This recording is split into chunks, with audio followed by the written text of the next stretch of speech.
चला तर शेतकरी मित्रांनो, एक नवीन व्हिडिओ घेऊन आलेलो आहे।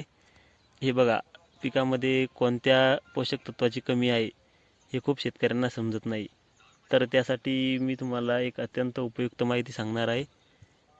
त्यासाठी तुम्ही व्हिडिओला लाईक करा आणि सबस्क्राईब करा।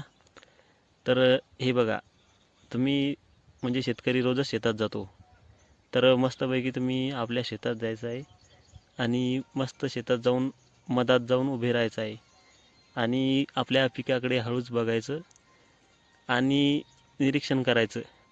जर तुम्हाला तुमच्या पिकाचे जे वरचे पानं आहेत, सुरुवातीचे म्हणजे नवीन येणारे पानं, जर त्यामध्ये जर तुम्हाला पिवळेपणा दिसत असेल तर तुमच्या पिकाला सल्फरची कमी आहे। जाणून घ्या, सल्फर म्हणजे गंधकची कमी आहे। तर त्यासाठी तुम्ही पिकामध्ये सल्फर हे खत वापरा। तुमचे पीक अत्यंत हिरवे पडेल, पाने हिरवे पडतील।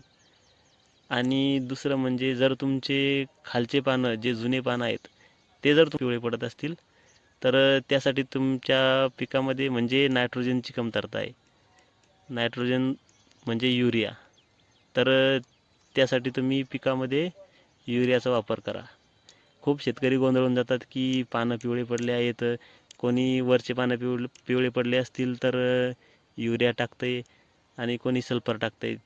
तर यामुळे लक्षात घ्या, जर जुने पानं तुमचे खालचे पानं जर जुने पानं जर पिवळे असतील तर तुम्ही नायट्रोजन घ्या आणि जे नवीन येणारे वरचे पानं जर पिवळे पडत असतील तर तुम्ही सल्फर घ्या।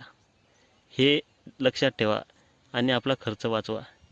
असे नवनवीन व्हिडिओसाठी माझा चॅनल सबस्क्राईब करा आणि व्हिडिओ आवडल्यास लाईक करा। धन्यवाद।